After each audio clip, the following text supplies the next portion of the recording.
Hi hello నమస్తే welcome to విజయ మా ఊరు ఆడియో బుక్స్ ఛానల్. నేను విజయలక్ష్మిని. ఫ్రెండ్స్, నవల స్రవంతిలో పోల్కంపల్లి శాంతాదేవి గారి నవల సంధ్యా కళ్యాణం ఆడియోగా వినిపిస్తున్నాను కదా. మరి ఈరోజు సంధ్యా కళ్యాణం నవల ఆడియో 6వ భాగం వినిపించబోతున్నాను. మరి ఆలస్యం చేయకుండా కథలోకి వెళ్ళిపోదాం పదండి. చక్రపాణి ఎదుట పడాలంటే చచ్చేంత సిగ్గుగా ఉంది సంధ్యకి. ఆ రోజంతా ఎలాగో అతడి కంట పడకుండా తప్పించుకోగలిగింది. కాని ఇలా ముఖం ఎన్నాళ్లు చాటు చేస్తుంది? అరుణ్ కోరిక 100కి 100 పాళ్ళు తీరినట్టే. చక్రపాణి ఇక చచ్చినా తనని చేసుకోడు. పెళ్లాడాలనుకున్న స్త్రీ తన కళ్ల ముందు తిరగడం, ఆయాగా చేయడం సహించకపోవచ్చు. బహుశా తనని బయటికి పంపించేయవచ్చు. అతడు పంపకముందే తను వెళ్ళిపోతే మర్యాదగా ఉంటుంది. తెల్లవారి అతడికి చెప్పేయాలని ఆ రాత్రంతా అదే మనసులో అనుకుంటూ గడిపింది. కాని తెల్లవారాక ఆమెకు ఛాన్స్ ఇవ్వకుండా ఊరికి వెళ్ళిపోయాడు చక్రపాణి. సంధ్య లేచేసరికి చక్రపాణిని ఏరోడ్రోమ్లో దింపి ఇంటికొచ్చాడు డ్రైవర్. కారు గ్యారేజ్లో పెట్టి, అయ్యగారు వారం రోజుల తర్వాత వస్తారట అమ్మగారు, పిల్లలు జాగ్రత్త అని చెప్పమన్నారు మీకు అని చెప్పాడు. అమ్మయ్యా! గుండెల మీద మోస్తున్న బరువు తాత్కాలికంగా దింపుకున్నట్టుగా అయింది సంధ్యకు. పెళ్లి మాట లేకుండా పిల్లలకి ఆయాగా కొనసాగమనవచ్చు. కాని పెళ్లి అనుకున్న తర్వాత, ఒకసారి అతడి మనసులో తన ఇల్లాలు అన్న భావం ఏర్పడ్డ తర్వాత అతడింట్లో తనుండడం ఎంతమాత్రం మర్యాద కాదు. అతడొచ్చాక చెప్పేసి వెళ్ళిపోవాలి అనుకుంది సంధ్య. రాత్రి 11 గంటలు కొట్టాయి. ఉదయం నుండి పెళ్లి పనులతో అలసిపోయిన జానకమ్మ నిద్రకళ్లతో మంచం మీద వాలబోతున్నది. అయ్ బాబోయ్, చిన్నబాబుగారు కొంప ముంచారమ్మా! వగరుస్తూ పరిగెత్తుకొచ్చాడు నౌకర్. ఏంట్రా? చిన్నబాబు నిద్రమాత్రలు మింగేసినట్టున్నారమ్మా. ఎంత పిలిచినా కదిపినా పలకడం లేదు. నేను లైట్ తీద్దామని వెళ్ళాను. అయ్యగారు పడుకున్న తీరు నాకేంటో అనుమానం తెప్పించింది. దగ్గరికెళ్ళి పిలిచాను, పలకలేదు. దగ్గరికెళ్ళి ఎంత కదిపినా కదలలేదు. పక్కన నిద్రమాత్రల సీసా ఖాళీగా పడుంది.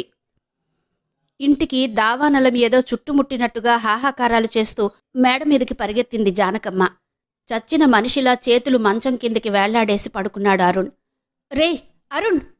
ఆవిడ కొడుకు మీద పడి ఏడుస్తూ కదపసాగింది పిచ్చిదానిలా. అతడిలో చలనం లేదు. అరుణ్ దిండు చివర చీటీ కనిపించింది. టక్కున తీసి చూసింది జానకమ్మ. అమ్మా, ప్రతిమతో పెళ్లి వద్దంటే నా శవమే చూస్తానన్నావు. నీ శవం చూడడం కంటే నా శవమే నీకు చూపడం బాగుంటుందని నిద్రమాత్రలు మింగేస్తున్నాను. నువ్వు చేస్తున్న పెళ్లికి, నీకు, ఈ ప్రపంచానికి గుడ్ బై. మళ్లీ జన్మంటూ ఉంటే నేను సంధ్యకే భర్త కావాలని కోరుకుంటూ. అరుణ్, భగవంతుడా! కొడుకు పెళ్లి చేయడానికి బదులు శవ సంస్కారం చేయాల్సి వచ్చిందా? అసలు వాడి శవాన్ని నేను చూడగలనా? నీకీ పెళ్లి ఇష్టం లేనప్పుడు నేనొప్పుకుంటే నీ 100 ఏళ్ల బతుకు ఇలా నాశనం అయ్యేది కాదు కదా. నేనే చంపేశాన్రా నా చేజేతులా అంటూ ఆవిడ బోరుమంది. చెట్టంత కొడుకుని దిగమింగి నేనెలా బతికి ఉంటాననుకున్నావురా? నేను నీతో వస్తాను. జానకమ్మ సరాసరి కిందికి దిగి దొడ్లోకి పరిగెత్తింది. అయ్ బాబోయ్, ఏం పని చేస్తున్నారమ్మా? నౌకరు వెనక నుండొచ్చి పట్టుకున్నాడు. వదలరా, వాడు లేకపోయాక నేను బ్రతికేదేంటి? ఈ కడుపు సుఖం భరించడం నా వల్ల కాదు. జానకమ్మ గింజుకుంది. అయ్యగారికి ఏం కాలేదమ్మా, మీతో అలా చెప్పమన్నారు. ఇష్టం లేని పెళ్లి తప్పించుకోవడానికి ఇలా నాటకం ఆడుతున్నారు. వాడికిక నిజం చెప్పక తప్పలేదు. కొడుకు అబద్ధపు చావు తల్లి నిజం చావుకు దారి తీసేట్టుందని భయమేసి. నాటకమా? ఆవిడ నోరు తెరిచింది పూనకం తగ్గి. అవునండి, మిమ్మల్ని హడలగొడితే ఈ పెళ్లి ఆపడానికి ఒప్పుకుంటారని. దొంగ వెధవ, వీడి పని చెప్తానుండు. ఆవిడ చెంగు నడుముకు చుట్టి సూర్యకాంతంలా బయలుదేరింది. మెడకు ఉరిలా బిగుసుకోవడానికి ముహూర్తం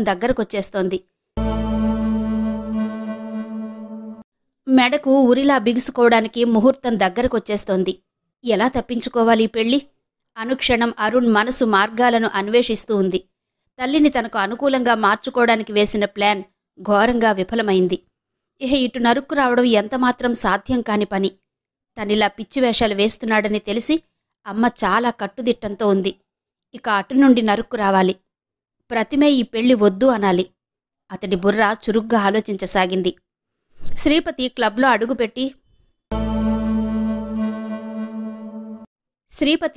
అడుగుపెట్టి షాక్ తిన్నట్టుగా నిలబడిపోయాడు. ఒక టేబుల్ దగ్గర కూర్చుని డ్రింక్ సిప్ చేస్తున్నాడు అరుణ్. పార్టీల్లో గాని ఫంక్షన్లలో గాని కనీసం మర్యాదకైన డ్రింక్ ముట్టని అరుణ్ ఇవాళ క్లబ్బుకు వచ్చి డ్రింక్ తీసుకుంటున్నాడు. ముఖమంతా చెమటలు పట్టి కళ్ళు మూతలు పడిపోతున్నట్టుగా ఉన్నాయి. త్రాగుడికి కొత్త అని అతడి వాలకమే చెప్పక చెబుతోంది. అతడి దగ్గరగా వెళ్ళి ఏంటిది అని అడగాలనుకున్నాడు. అతడి తాగుడు మైకంలో ఏదైనా తలబిరుసు సమాధానమిస్తే నలుగురిలో పరువు పోతుందని మానుకున్నాడు.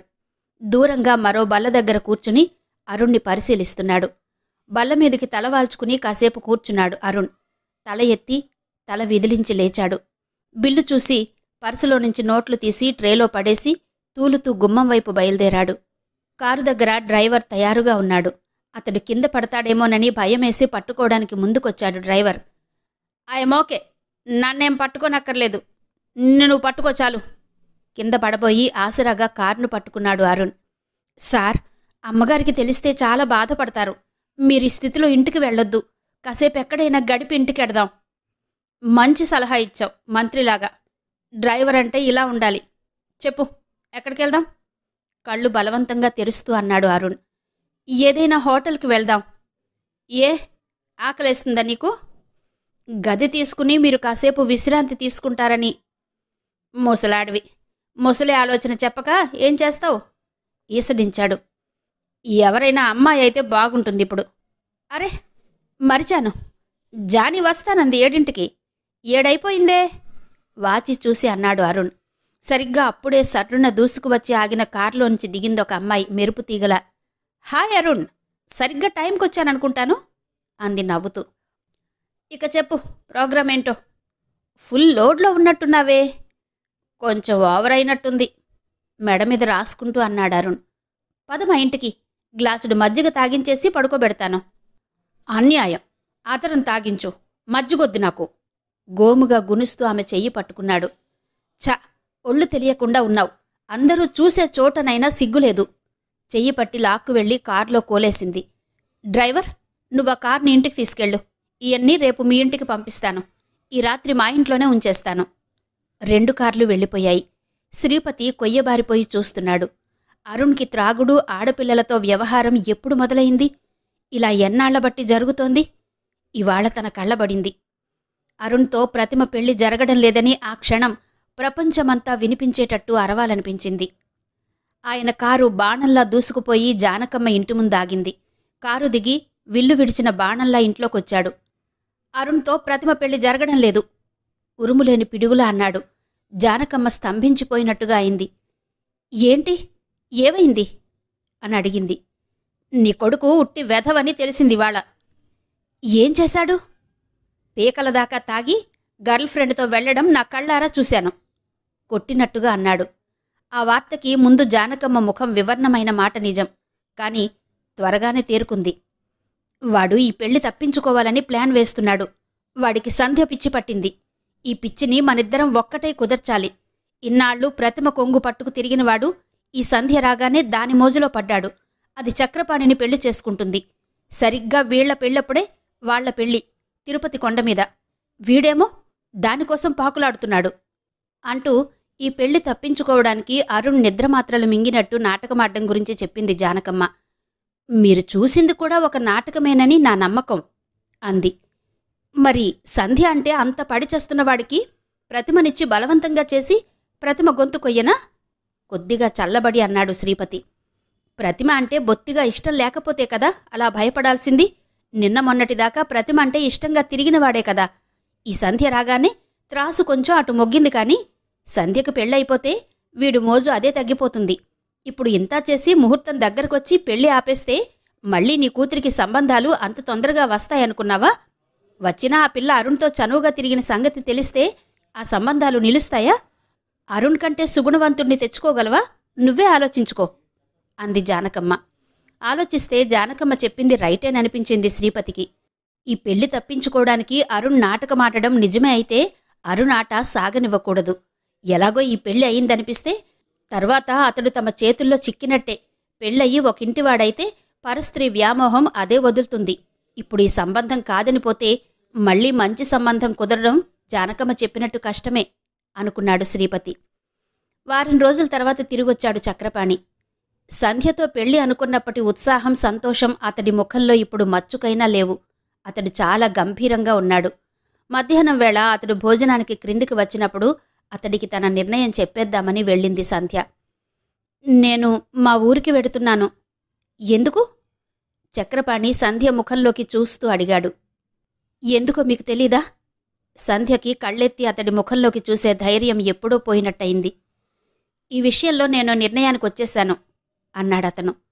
ఏంటది? సంధ్య గుండెలు చిత్రంగా కొట్టుకున్నాయి. తర్వాత చెబుతాను. ఆ రోజు రాత్రి 9 గంటలయింది. పిల్లల్ని పడుకోబెట్టింది సంధ్య. చక్రపాణి నిర్ణయం ఏదైనా కాని తను వెళ్ళిపోవడానికే నిశ్చయించుకుంది. తను ఊరి నుండి తెచ్చుకున్న వస్తువులు, బట్టలు, అరుణ్ కొన్నవి మాత్రం తీసుకుంది. చక్రపాణి కొన్నవి, పిల్లల బట్టలు పెట్టే అరలో ఉంచేసింది. పూర్తిగా వెళ్ళిపోవడానికి నిశ్చయించుకున్న తర్వాత సంధ్యకి మనసు నిశ్చింతగా అనిపించింది.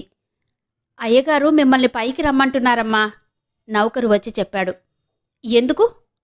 ఎందుకో నాతో చెబుతారా? పిలవమన్నారు, పిలిచాను. ఏం చేస్తున్నారు? మందు పార్టీ చేసుకుంటున్నారు. వాడు నవ్వాడు. సంధ్య ఆశ్చర్యపోయింది. ఆయనకి త్రాగడం అలవాటుందా? గొప్పవాళ్లకి త్రాగడం ఫ్యాషన్ కదా. అమ్మగారున్నప్పుడు అయ్యగారు తాగితే దెబ్బలాడేవారు. ఆవిడసలు ఇంట్లోకి తీసుకురానిచ్చేవారు కాదు. ఇప్పుడామె లేదుగా. రాత్రివేళ అతడి గదికి వెడితే బావుంటుందా? అది అతడు తాగి ఉన్నప్పుడు అని ముందు తటపడాయించింది సంధ్య. అతడు తన విషయంలో ఏ నిర్ణయం తీసుకున్నా తను మాత్రం వెళ్ళిపోతున్నానని చెప్పాలి. ఆ మాట చెప్పేస్తే తన మనసులోని బరువు దిగిపోతుంది. అతడెందుకు పిలిచాడో తెలుసుకుని తన నిర్ణయం చెప్పేస్తే సరి. రేపు అతడితో మాట్లాడే అవకాశం చిక్కుతుందో లేదో అనుకుని పైకి వెళ్ళింది సంధ్య. చక్రపాణి కుర్చీలో కూర్చుని సిగరెట్ పొగ రింగులుగా వదులుతున్నాడు గాల్లోకి. అతడి ముందు గ్లాసులు, సీసాలు చూసేసరికి అలాంటి వాతావరణమంటే ఆడవాళ్లకు సహజంగా ఏర్పడే జుగుప్స, జలధరింపుతో గది యువతలే ఆగిపోయింది సంధ్య. చక్రపాణి, రా సంధ్య అని పిలిచాడు సంధ్యను చూసి. పిలిచారట అంది అక్కడ్నుంచే. గదిలోకి వస్తే మైలు పడిపోయేదాన్లా అవతలే నిలబడిపోయావేంటి? లోపలికి రా అన్నాడతను. పర్వాలేదు, ఎందుకు పిలిచారో చెప్పండి, ఇక్కడికి వినబడుతుంది అంది. అరుణ్ కౌగిలిలో పడని మైల నువ్వు నా గదిలోకొస్తే పడతావా అన్నాడతను. ఆ విసురుకి సంధ్య ముఖం ఎర్రబడింది. అవతల పెళ్ళవుతున్నవాడితో ప్రేమ కలాపం సాగిస్తే రాని ప్రమాదం భార్య లేనివాడి గదిలోకొస్తే వస్తుందా నీకు అన్నాడతను మళ్ళీ. ఇందుకే పిలిచారా? సహనం కూడదీసుకుంటూ శాంతంగా అడిగింది సంధ్య. నువ్వు లోపలికొస్తే కదా ఎందుకు పిలిచానో చెప్పేది. లోపలికొచ్చి అలా కూర్చో. లోపలికి వచ్చిందేగాని కూర్చోలేదు సంధ్య. చక్రపాణి లేచి వెళ్లి తలుపులు మూశాడు. తలుపులెందుకు మూస్తున్నారు? కంగారు పడుతున్న సంధ్యను చూసి నవ్వాడు. మన మధ్య నడుస్తున్న వ్యవహారం నౌకర్లకి, చాకర్లకి తెలియడం బావుండదు. అరుణ్లాగా తలుపులు బార్లా తెరిచి ఉంచి గ్రంథం నడపడం నాకిష్టముండదు అన్నాడతను. ముందు తలుపు తీసి మాట్లాడండి చక్రపాణిగారు. తలుపు దగ్గరికి వచ్చి తనే బోల్ట్ తీయబోయింది సంధ్య. చక్రపాణి ఆమె రెక్క పట్టుకున్నాడు. అతడి చర్యకు బిత్తరపోయింది సంధ్య. ఆమె భయాన్ని పట్టించుకోకుండా లాక్కు వెళ్లి కుర్చీలో కూలేశాడు చక్రపాణి. అరుణ్ కౌగిలిలో నిన్ను చూడకపోతే వెర్రి మొహాన్నై నీ మెడలో పుస్తి కట్టేవాణ్ణి కదా. ముసలిమొగుడి చాటున నీ ప్రేమ వ్యవహారం నిరపాయంగా సాగించవచ్చునని ప్లాన్ వేశావు కదూ అన్నాడు. మా మధ్య మీరనుకునేలాంటి ప్రేమ వ్యవహారమేమీ లేదని అరిచి చెప్పాలనిపించింది సంధ్యకు. అరుణ్ కౌగిలి సృష్టించిన అబద్ధం ముందు తను చెప్పే నిజం నిలవదు. అందుకే నోరు మూసుకోవడమే ఉచితం అనుకుంది సంధ్య. అరుణ్తో సంబంధం నా చాటున రహస్యంగా కాపాడుకోవాలని ప్లాన్ వేశావు. భగవంతుడి దయవలన నీ స్వరూపం పెళ్లికి ముందే బయటపడిపోయి రక్షించబడ్డాను. కాని నువ్వు చెయ్యాలనుకున్న మోసానికి శిక్ష విధించకుండా నిన్ను వదిలేయాలనుకోవడం లేదు అన్నాడతను. కఠినంగా మారిపోయిన చక్రపాణి ముఖం చూసి భయంతో చెమటలు పట్టాయి సంధ్యకు. ఇక నీకు జీవితంలో పెళ్ళనేది ఉండదు. నువ్వు ఖచ్చితంగా నా ఇంట్లో ఉండిపోవాల్సిందే. చక్రపాణి సమీపించి సంధ్య భుజాల మీద చేతులు వేశాడు. కొయ్యబారిపోయి చూస్తున్న సంధ్య అతడు తాకగానే కళ్ళు ఎర్రబడిపోయాయి. ఏంటిది చక్రపాణిగారు? ముందు చేతులు తీయండి అంది కోపంగా. ఒక్క నా భార్య వనిపించుకోవడం తప్ప ఈ ఇంట్లో నా భార్య పొందేవన్నీ పొందొచ్చు. చీరలు, నగలు ఏవడిగినా ఇస్తాను. ఒక్క మాంగళ్యం తప్ప. నువ్వు నా మనిషిగా నా ఇంట్లో ఉండిపోవాలంటే. ఎంత దుర్మార్గుడివి! నీ కంటికి నేనంత తేలిగ్గా కనిపిస్తున్నానా? నిన్ను అరుణ్ కోరితే ఎంత తప్పులేదో నేను కోరినా అంతే తప్పులేదు. ఇంకా అతడికి భార్య రాబోతుంది. నాకా బెడద ఉండదు. నాతో వ్యవహారం ఇంకా నిరపాయం. అరుణుతో సంబంధానికి నేనేమీ అడ్డురాను అన్నాడు చక్రపాణి. చక్రపాణి చెంప చెళ్ళుమంది. పతివ్రతలా మండిపడతావేంటి? ఇవాళ నీ పాతివ్రత్యమేంటో చూడందే వదలను అంటూ పట్టుకున్నాడు సంధ్యను. అప్పుడతడి వాలకం చూస్తే మానవుడి స్థానంలో దానవుడు ప్రత్యక్షమైనట్టు అనిపించింది. 5 నిమిషాల పెనుగులాట తర్వాత సంధ్య ఎలాగో తలుపు తెరుచుకుని బయటపడింది. కాని మళ్లీ మెట్ల మీద పట్టుకున్నాడు చక్రపాణి. తన సర్వశక్తుల్ని కూడదీసుకుని అతడిని తోసేసి పరుగు పుచ్చుకుంది సంధ్య. రోడ్డు చివర రిక్షా ఆపుకుని బేరం కోసం చూస్తూ రిక్షాలోనే నడుం వాల్చి ఉన్నాడు శివుడు. దూరం నుండి ఒక ఆడమనిషి పరిగెత్తుకు రావడం చూసి కుతూహలంతో లేచి కూర్చున్నాడు. రిక్షాను చూసి ఆయాసంగా ఆగింది సంధ్య. విద్యానగర్ వస్తావా? తడబడుతూ అడిగింది. విద్యానగర్లో ఏడకెళ్లాలా? రిక్షా దిగి సీటు దులుపుతూ అన్నాడు శివుడు. విద్యానగర్ వెళ్ళాలి. విద్యానగర్లోనే ఎటు సైడు ఎల్లాలంటున్నా. ఇల్లు తెలుసా? తెలుసు. గులాబీ రంగు మేడ, ఇంటి ముందు గేటుకి కనకాంబరం తెలుపు రంగులో కాగితం పువ్వుల చెట్లుంటాయి.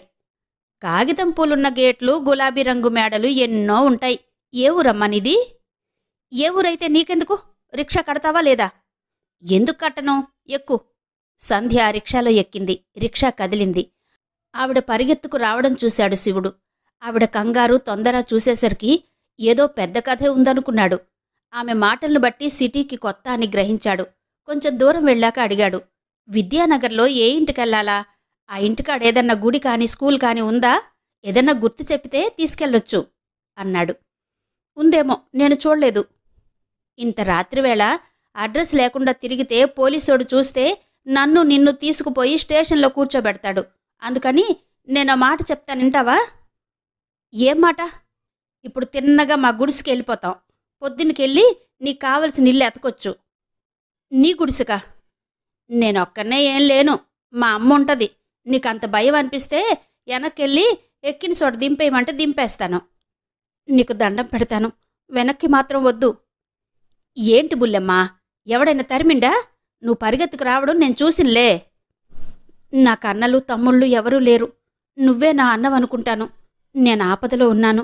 అన్నా, ఈ రాత్రి నన్ను కాపాడావంటే నీ మేలు జన్మలో మరిచిపోను. ఇంచుమించుగా ఏడ్చేస్తూ 2 చేతులు జోడించింది. ఈ ఊరికి కొత్తలాగున్నావు. ఇంత రాత్రేలా ఆడపిల్లవి ఒంటరిగా రిక్షా ఎక్కితే అందరూ నాలాటి మంచోలే ఉండరు. శాన వరకు రౌడీ ఎదవలే ఉంటారు.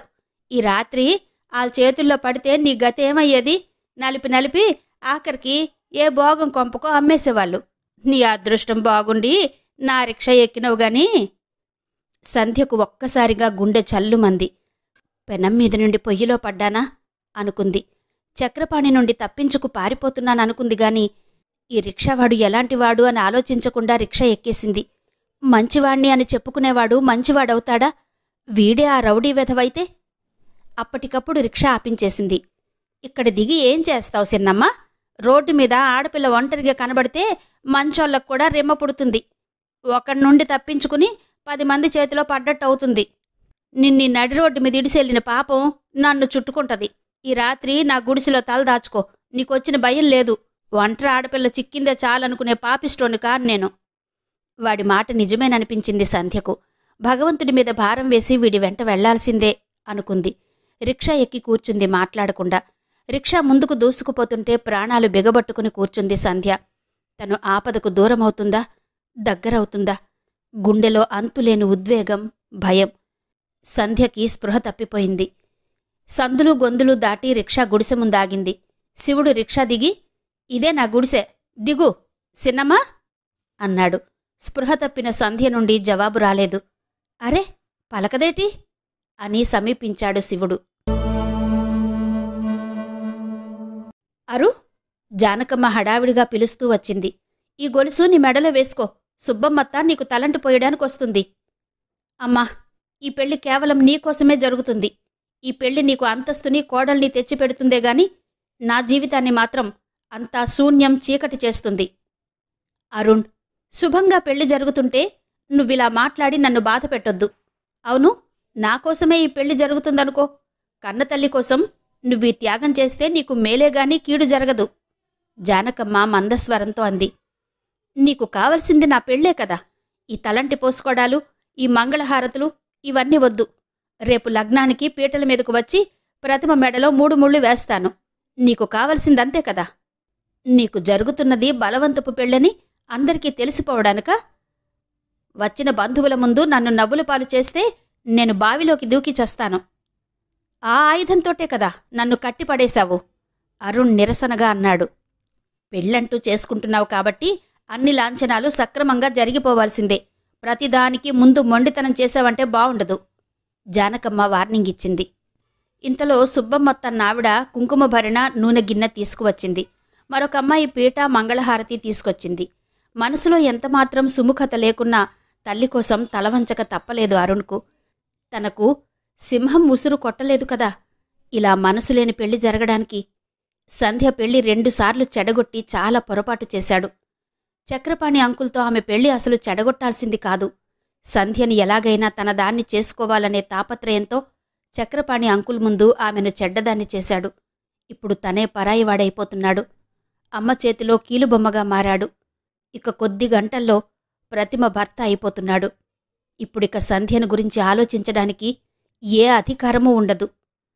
చక్రపాణి అంకుల్ ఇంట్లో సంధ్య పరిస్థితి ఎలా ఉందో అనుకున్నాడు అరుణ్. 10:40కి లగ్నం. ఉదయమే పెళ్ళికొడుకును మిగతా పెళ్లివాళ్లను తీసుకుపోవడానికి 2 బస్సులొచ్చాయి. పెళ్ళికొడుకు కోసం ప్రత్యేకంగా పువ్వుల దండలు అలంకరించిన కారొచ్చింది. ఎవరో తనని ఉరికంబం ఎక్కించడానికి తీసుకుపోతున్నట్టుగా తీవ్ర విషాదంతో మనసు గడ్డకట్టినట్టుగా ఉంది అరుణ్కి. పెళ్లికూతురికి కావలసిన నగలు, చీరలు, మిగతా వస్తువులున్న పెట్టెలన్నీ కారులోకి భద్రంగా చేర్పించి వచ్చింది జానకమ్మ. ఇక లే అరుణ్, ఆలస్యమేం లేదు. స్తబ్దంగా కుర్చీలో కూర్చుని ఉన్న అరుణ్ లేచాడు. ఉత్తరీయం వేసుకో. జానకమ్మ కుర్చీ మీద నుండి ఉత్తరీయం తీసి ఇస్తుంటే ఫోన్ గణగణా మోగింది. అరుణ్ అందుకున్నాడు. హలో. అరుణ్ణి. ఎవరు? సంధ్య. మీరు జోక్ చేస్తున్నారా? నేనిప్పుడే బయలుదేరొస్తున్నాను. అరుణ్ ఫోన్ పెట్టేశాడు. జోళ్లు ఆదరాబాదరాగా తొడుక్కుని అతడు కారు తాళాలు తీసుకుని పరుగు పెడుతుంటే తల్లి అయోమయంగా అడిగింది. ఎక్కడికిరా? చక్రపాణి అంకుల్ ఇంటికి. ఇప్పుడు అక్కడికెందుకు? భగ్గుమన్నట్టుగా అడిగింది. చక్రపాణి అంకుల్ని ఎవరో హత్య చేశారట. అరుణ్ కారు బాణంలా దూసుకుపోయింది. జానకమ్మ కొయ్యబారినట్టుగా నిలబడిపోయింది. అప్పటికే చక్రపాణి ఇంటి ముందంతా జనం గుమిగూడు ఉన్నారు. వాళ్లు హాల్లోకి తోసుకు వెళ్లకుండా పోలీసులు కట్టడి చేస్తున్నారు. చాలామంది గుమ్మం దగ్గరకొచ్చి చూసిపోతున్నారు. చక్రపాణి శవం బోర్లా పడి ఉంది. మెట్ల మధ్యలో మలుపు తిరుగుతున్న చోట అతడి వీపు ఎర్రగా రక్తమయంగా కనిపిస్తోంది. చక్రపాణి అన్న కొడుకు అరుణ్కి ఇందాక ఫోన్ చేసినతడు శివం అరుణ్ రావడం చూసి దగ్గరకొచ్చాడు. ఎలా జరిగిందట? అరుణ్ అడిగాడు గొంతు పెగిలించుకుని. రాత్రి 10 గంటల వేళ ఆవిడ్ని మేడ మీదకి పిలిచాడట. దేనికో ఇద్దరూ ఘర్షణ పడ్డాడు. తర్వాత బాబాయి రాముణ్ణి పిలిచి ఇంటికి వెళ్ళిపోమ్మని చెప్పాడట. వాడు తెల్లవారుజామున తిరిగొచ్చేసరికి బాబాయి శవం మెట్ల మీద పడి ఉందట. పిల్లలు నిద్రలో ఉన్నారట. మేడమీద బీరువా తలుపులు తీసున్నాయట. వాడు ముందు నాకే ఫోన్ చేశాడు. ఆయాని జానకాంటి కుదిరించిందటగా ఈ ఇంట్లో. అందుకే ఆమె సంగతి నీకేమైనా తెలిసేమోనని పిలిచాను. ఈ హత్య సంధ్య చేసిందని ఏంటాధారం? అడిగాడు అరుణ్. మెట్లమీద బాబాయి గదిలోనూ ఆవిడ గాజులు పగిలినవి పడి ఉన్నాయి. పోతే ఇంట్లో నుంచి రాత్రికి రాత్రి సామానైనా తీసుకోకుండా అదృశ్యమైపోయింది ఆవిడేగా. ఏ పరిస్థితి ఎదురైనా తలవంచుకుపోయే సంధ్య అంత ఆరిందా ఎప్పుడయింది? ఒక మగవాడిని పట్టుకు చంపేసే బలవంతురాలెప్పుడయింది? సంధ్య హత్య చేసిందంటే ఎంతమాత్రం నమ్మశక్యమనిపించలేదు అరుణ్కు. అందులోనూ బీరువా తెరిచి నగలు మూటకట్టుకుపోయిందంటే అసలే నమ్మబుద్ధి కావడంలేదు. చెప్పిన వాళ్ల ముఖాల మీద ఈడ్చి కొట్టాలన్నంత కోపం వస్తోంది. అసలు రాత్రి ఏం జరిగి ఉంటుంది? అంకుల్కి సంధ్యకి మధ్య నడిచిన ఘర్షణకు కారణం తనాడిన నాటకమేనా? రాత్రికి రాత్రి అదృశ్యమైపోయే సంఘటన ఏం జరిగి ఉంటుంది? అసలు సంధ్య ఎక్కడికి వెళ్ళి ఉంటుంది? అది రాత్రివేళ ఇల్లు విడిచి. ఈ ప్రశ్న ఉదయించగానే అరుణ్ ఒక్క నిమిషం అక్కడ ఆగలేదు. కారెక్కి బయలుదేరి ముందు బస్టాండ్ అంతా గాలించాడు. టాక్సీ తీసుకుని వాళ్ల ఊరికి వెళ్ళిపోయి ఉంటుందేమోనన్న ఆలోచన రాగానే కారుని రాజానగరం వైపు పోనిచ్చాడు. మూసిన తలుపులు, పాడుబడ్డ ముంగిలి దర్శనమిచ్చాయి. సంధ్య ఇక్కడికొచ్చిన నరసమ్మగారింట్లో ఉందేమోనని ఆఖరి ఆశతో వాళ్ళింట్లో అడుగుపెట్టాడు. ఇల్లు చాలా నిశ్శబ్దంగా ఉంది. వరండాలోనూ హాల్లోనూ పిచ్చుకలు స్వేచ్ఛగా కిచకిచలాడుతున్నాయి. వరండా దాటి హాల్లోకి అడుగుపెట్టాడు. మంచంలో ఎవరో పడుకుని ఉన్నారు. నరసమ్మగారు? ఎవరు? అంటూ ఆవిడ చాలా నెమ్మదిగా లేచి కూర్చుంది. నేనండి, అరుణ్ణి. సంధ్య ఇక్కడికి వచ్చిందా? రాలేదే. సంధ్యని పెళ్లి చేసుకున్నావా నాయనా? ఆవిడంత శాంతంగా మాట్లాడుతుందనుకోలేదు అరుణ్.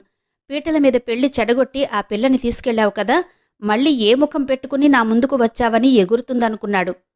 ఇంకా చేసుకోలేదండి. నేను లేనప్పుడు అమ్మ దేనికో కోప్పడితే అలిగి ఇంట్లో నుంచి వెళ్ళిపోయిందట సంధ్య. ఇక్కడికి వచ్చిందేమోనని వచ్చాను. రాలేదు నాయనా. వస్తే ఎంత బావుణ్ణు. ఆ పిల్ల ఉన్నా నా రోజులు ఎంత నిశ్చింతగా గడిచిపోయేవి. ఏమైంది నరసమ్మగారు? సింహం చచ్చిపోయాడు తెలుసా, నూతిలో పడి. ఆవిడికి దుఃఖంతో మాట పెగలలేదు. నూతిలో పడ్డాడా? ఎలా? ఆ రోజు నాకు జ్వరం వచ్చింది. ఎప్పుడూ వాడికి పని చెప్పినదాన్ని కాదు. వాడికి మృత్యువు తరుముకొచ్చిందేమో. ఆ రోజు చెప్పాను. ఓ బిందె నీళ్లు పట్టుకువస్తే పొయ్యి ముందు కూర్చుని ఎలాగో వంట చేస్తాన్రా అని చెప్పి బిందె ఇచ్చి పంపాను. నూతిమీదుండగానే వాడికి వాతం తిరిగింది. నూతిలో పడిపోయాడు. పైకి తీసేసరికే ప్రాణం పోయింది. అయ్యో పాపం అన్నాడు అరుణ్. సంధ్యని నువ్వు తీసుకెళ్ళిపోయి మంచి పని చేశావు నాయనా. పెళ్ళైన నెలకే ఆ పిల్ల ముండమోసి నా కళ్ళెదుట ఉండే బాధ తప్పించావు. కాని సంధ్య ఉంటే ఆ రోజు సింహాన్ని నూతికి పంపించేదాన్ని కాదు కదా. వాడు నూతిలో పడి చచ్చేవాడు కాదు కదా అనుకుంటాను. మీరొక్కరే ఉంటున్నారా నరసమ్మగారు? ఒక్కదాన్నే నాయనా. సింహం వెర్రి వెంగళాయే అయినా నా బతుక్కొక లక్ష్యంగా ఉండేవాడు. పసిబిడ్డలా కాళ్లకి చేతులకి పడి తిరిగేవాడు. వాడు పోయాడు. ఇక ఏం చూసుకు బతకాలి అనిపిస్తుంది. కాని ఆయు ఉన్నంతవరకు బతకాలి కదా.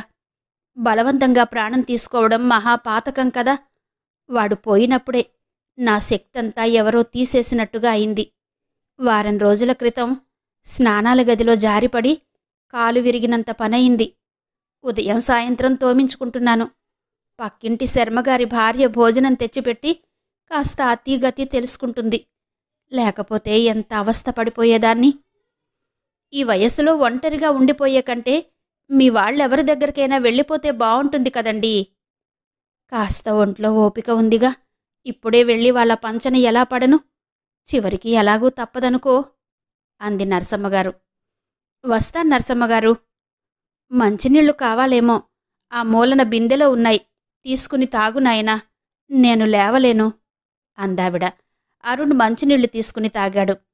సంధ్య కనిపించగానే నా పరిస్థితి చెప్పు. నా మీద కోపం పెట్టుకోకుండా ఒకసారి వచ్చి చూసి వెళ్ళమను. అలాగేనండి. అరుణ్ వచ్చి కారెక్కి స్టార్ట్ చేశాడు. సంధ్య ఇక్కడికి రాలేదు. మరి ఎక్కడికి పోయింది? అసలు ఆ రాత్రి ఏం జరిగింది? చక్రపాణిని ఆమె హత్య చెయ్యలేదని తన మనసు ఖచ్చితంగా నమ్ముతుంది. మరి ఆమె చేతిగాజులు గదిలోనూ మెట్ల మీద పగిలిపోయి పడి ఉండడం ఎలా జరిగింది? సంధ్య చేతుల నుండి చక్రపాణి అంకులు పెనుగులాడాడంటే ఎవ్వరూ నమ్మరు. అతడి చేతుల్లోనే ఆమె పెనుగులాడి ఉండాలి. ఆమె మీద అతడు అత్యాచారానికి ప్రయత్నించి ఉండాలి. అతడి నుండి తప్పించుకునే ప్రయత్నంలో ఆమె గాజులు పగిలిపోయి ఉండాలి. మరి ఎవరు హత్య చేసి ఉంటారు? కోపంతో అతడి నుండి రక్షించుకునే ప్రయత్నంలో సంధ్య హత్య చేసి పారిపోయి ఉంటుందా? మరి బీరువాలో నగలెలా మాయమయ్యాయి? సంధ్య ఒకరి సొమ్ముని కొనవేలితో కూడా తాకని మనిషి. దొంగిలించడమనేది ఆమె జీవితంలో జరగని పని. దొంగ ఎవరో హంతకుడు కూడా అతడే అయి ఉండాలి. మరి సంధ్య ఎందుకు పారిపోయింది? తన సందేహాలు తీరాలంటే సంధ్య కనిపించాలి అనుకున్నాడు అరుణ్. ఆ రాత్రి శివుడు తల్లి సాయంతో సంధ్యని గుడిసెలోకి చేర్చాడు. తెల్లారేసరికి సంధ్యకు ఒళ్ళెరుగని జ్వరం వచ్చేసింది. ఆమె ఎవరో, రాత్రి ఏం జరిగిందో తెలుసుకుందామంటే ఆమె స్పృహలో లేదు. అమ్మా, ఎవర్ని ఇంట్లోకి రానీకు. వచ్చినా చూడకుండా దుప్పటితో దడికట్టు. ఎవరీ మనిషంటే చెప్పలేక సావాలా. నేనెళ్ళి ఇవి కథ ఏంటో తెలుసుకొస్తా అని తల్లితో చెప్పి బయలుదేరాడు శివుడు. రాత్రి సంధ్య పరిగెత్తుకు వచ్చిన వీధంతా గోలగోలగా ఉంది. రాత్రి చక్రపాణిగారింట్లో పనిచేస్తున్న ఆయ అతడిని కత్తితో పొడిచేసి బీరువాలో ఉన్న నగలు డబ్బుతో ఉడాయించేసిందని జనం చెప్పుకుంటున్నారు. 1-2 కల్పించి చెప్పుకుంటున్నారు. చక్రపాణి ఇంటి దగ్గర పోలీసులున్నారు. చనిపోయిన చక్రపాణి శవం అలాగే ఆ మెట్ల మీద ఉంది. శివుడు ఎలాగో జనంలో దూరిపోయి దూరం నుండి శవాన్ని చూసి వచ్చాడు. వాడికి సంధ్య కథ ఇంచుమించుగా తెలిసిపోయింది. ఇప్పుడు తనింట్లో ఉన్న మనిషి పేరు సంధ్య. లక్షాధికారి చక్రపాణి గారింట్లో ఆయాగా చేసేది. చక్రపాణి ఆమెను పెళ్లి చేసుకుందామని ముహూర్తం కూడా పెట్టించాడు. సంధ్య మంచిది కాదని తెలిసి ఆ పెళ్లి క్యాన్సిల్ అయింది. రాత్రి చక్రపాణి గారిని చంపి దొరికిన నగలతో వెండి సామానుతో ఉడాయించేసింది. ఇది వాడికి సంధ్య గురించి తెలిసింది. శివుడికి సంధ్య మీదున్న గౌరవభావం నశించి చులకన భావం చోటు చేసుకుంది. వాడికి లేని ఊహలు పుట్టుకొచ్చాయి. అమ్మో, పైకి చూడ్డానికి ఎంత అమాయకంగా ఉంది, ఎంత గుండెలు తీసిన బంటు అనుకున్నాడు. శివుడింటికొచ్చేసరికి తల్లి వంట చేస్తోంది. ఎలాగుందే ఆమెకు? జ్వరం అట్లనే ఉందిరా, వదలండి వదలండి అంటూ ఒకటే కలవరిస్తుంది. రాత్రి ఒక ఆయన్ని కత్తితో పొడిచేసి చంపి నగలు డబ్బుతో ఉడాయించి వచ్చిందటమ్మా ఈమె అంటూ తను తెలుసుకొచ్చింది చెప్పాడు. అమ్మో, కూనికోర్నింట్లో తెచ్చిపెట్టి కొంప మీదకి తెస్తవేట్రా, దాన్ని తీసుకుపోయి ఏడన్నా వదిలేసిరా అని గాబరా పడిపోయింది శివుడి తల్లి. ఒంటి మీద స్మారకం లేని మనిషిని ఏడిడిసి రావాలి, దీన్ని పోలీసులకు పట్టిస్తే బహుమతైనా వస్తది. పైకలా అన్నాడేగాని వాడి ఆలోచనలు మరో విధంగా సాగుతున్నాయి. పోలీసుల పేరు చెప్పి దీన్ని గుప్పెట్లో పెట్టేసుకుంటే చక్కని చుక్క తన పెళ్ళామవుతుంది. అది దొంగిలించిన సొమ్ముతో తన దశే తిరిగిపోతుంది. రిక్షా లాగి లాగి విసుగొచ్చేసింది. ఆ దొంగ సొమ్ముతో ఓ కారు కొనిసుకుంటే తను ట్యాక్సీ నడుపుకుని మహారాజులా బతకొచ్చు. రాత్రి తన రిక్షా ఎక్కినప్పుడు అది కొట్టేసిన సొమ్ము దాని దగ్గర లేదు. మరి ఆ సొమ్ము ఎక్కడ దాచేసొచ్చిందో? ఎక్కడ దాచినా తను బయటకు తీయిస్తాడు. ఆ సొమ్ముతో పాటు ఆమె కూడా తన మనిషి కావలసిందే. ఒక్కో మనిషికి దశ అనేది ఎలా తిరుగుతుంది అనుకున్నాడు. సంధ్యను అక్కడుంచడం క్షేమం కాదనిపించింది శివుడికి. శాలిబండలో తన అక్క ఇంటికి తరలించాడు. జ్వరం తగ్గడానికి దుకాణంలో అడిగి మాత్రలు తెచ్చివేశాడు. 2 రోజుల తర్వాత కాస్త జ్వరం జారి మనుషుల మీదకి ధ్యాస మళ్ళింది సంధ్యకు. మంచంలో మెల్లగా లేచి కూర్చుని పరిసరాలను పరీక్షగా చూసింది. గుడిసె చూడగానే ఎవరిదో క్రింది జాతి వాళ్లదని తెలిసిపోతుంది. దండం మీద చింపిరి గుడ్డలు, మసిపట్టిన గోడలు, సొట్టలు పడ్డ సత్తుగిన్నెలు, కుండలు అన్నీ చూసి నేనెక్కడున్నాను, ఏం జరిగింది అని ఓ నిమిషం కళ్ళు మూసుకుని జ్ఞాపకం చేసుకోవడానికి ప్రయత్నించింది. చక్రపాణి బారి నుండి తప్పించుకుని రిక్షా ఎక్కడం, రిక్షాలో కూర్చున్న తర్వాత వాడి మాటలు జ్ఞాపకమొచ్చాయి. వాడి మాటలతో తను భయపడిపోయింది. తరువాత ఏం జరిగిందో తనకు స్పృహ లేదు. బయట వాకిట్లో గిన్నెలు తోముకుని ఇంట్లోకొచ్చింది శివుడి అక్క కొండమ్మ. సంధ్య లేచి కూర్చోవడం చూసి సంబరంగా దగ్గరకొచ్చింది. ఒంటిమీద చెయ్యేసి చూసి, ఏకబిగిన 2 రోజులు కాసింది జ్వరం, ఇవాళిడిసింది. ఏ జనమ రుణమో, మా శివుడు నీకోసం ఎంత కష్టపడ్డాడు అంది. శివుడెవరు? నీరసంగా అంది సంధ్య. నిన్ను రిక్షాలు తెచ్చినోడే, ఆడు నా తమ్ముడు. మధ్యాహ్నం శివుడొచ్చాడు పళ్ళు తీసుకుని. దేవుడిలా ఆదుకున్నావన్నా, ఎలాగైనా మా అరుణ్ ఇంటికి చేర్చు. మా అరుణ్తో చెప్పి నీకు మంచి బహుమతి ఇప్పిస్తాను అంది సంధ్య కృతజ్ఞతాపూర్వకంగా. అరుణెవరు? అడిగాడు శివుడు. తనది రాజానగరమని, తనని ఏ పరిస్థితిలో అరుణ్ ఇక్కడికి తీసుకువచ్చాడో చెప్పింది. నువ్వింత సాయం చేశావని తెలిస్తే నీకు మంచి బహుమతిస్తాడు మా అరుణ్ అని మళ్లీ బహుమతి సంగతి చెప్పింది. మీ అరుణ్ బహుమతి ఎవరికి కావాలి? నిన్ను పోలీసులకు పట్టిస్తే వాళ్లే ఇస్తారు మంచి బహుమతి మీసం సవరించుకుంటూ అన్నాడు శివుడు. పోలీసులకు పట్టిస్తావా? ఎందుకు? ఏం చేశానని? పాలిపోయిన ముఖంతో అడిగింది సంధ్య. శివుడు జవాబు చెప్పకుండా లేచాడు. చూరులో గుచ్చిన క్రితం రోజు పత్రిక తెచ్చి సంధ్య ముందుంచాడు. ఈ వార్త చదువు, నీకే తెలుస్తుంది. యజమానిని చంపిన ఆయా పరారి. నగరంలో ప్రముఖ పారిశ్రామికవేత్త చక్రపాణి మేడమెట్ల మీద హత్య గావించబడి ఉండడం నేటి ఉదయం ఇంటి నౌకరు రాములు కనుగొన్నాడు. అతడే చక్రపాణి అన్న కొడుక్కు ఫోన్ చేసి ఈ సంగతి తెలిపాడు. వాళ్ళింట్లో ఆయాగా పనిచేస్తున్న సంధ్యారాణి అనే 23 ఏళ్ల యువతి ఆ ఇంట్లో నుంచి అదృశ్యం కావడాన్ని బట్టి ఈ హత్య ఆమె చేసి ఉంటుందని అనుమానిస్తున్నారు. పోలీసులు సంధ్యారాణి కోసం గాలిస్తున్నారు. ఇది చదివిన సంధ్యకు తల గిర్రున తిరిగిపోయింది. ఇదంతా అబద్ధం. నేను హత్య చేయడమేంటి? ఆయన నన్ను బలవంతం చేశాడు. ఆయన నుండి తప్పించుకుని ఎలాగో బయటపడ్డాను. ఎందుకు అబద్ధాలు ఆడతావు గాని, ఏడదాచినావు దొంగ సొమ్ముని? నేనొచ్చాక ఎవరో ఆయన్ని చంపేసి ఈ దొంగతనం చేసి ఉంటారు. ఆయన నుండి తప్పించుకుని గదిలోకి వచ్చేస్తుంటే మళ్లీ మెట్ల మీద పట్టుకున్నాడు. ఆయన్ని తోసేసి బయటకు పరుగు తీశాను. పరుగెత్తుకొచ్చి నీ రిక్షా ఎక్కడో నీకు తెలిసిందేగా అంది. నంగనాచి కబుర్లు కట్టిపెట్టు. నా దగ్గర నీ నాటకాలు. నేను తలుచుకుంటే ఈ క్షణంలో నిన్ను పోలీసులకు పట్టివ్వగలను తెలుసా? పోలీసులకే కాదు, యముడికి పట్టిస్తానన్నా నాకు ఈ హత్య సంగతి సొమ్ము సంగతి తెలీదు. యముడికైనా కాస్త జాలి ఉంటదేమో గాని పోలీసులకి జాలి హృదయం ఏటుండవు తెలుసా? వాళ్ళ చేతుల్లో పడితే బట్టలు ఇప్పదీసి కొడతారు. ఒకడు వెనకొకడు అనుభవిస్తారు. ఆమెను భయపెట్టడానికి ఇంకా ఎన్ని చెప్పాలో అన్నీ చెప్పాడు శివుడు. చెయ్యని నేరం చేశావని ఒప్పిస్తారు, తీయని సొమ్ము తీసావనిపిస్తారు.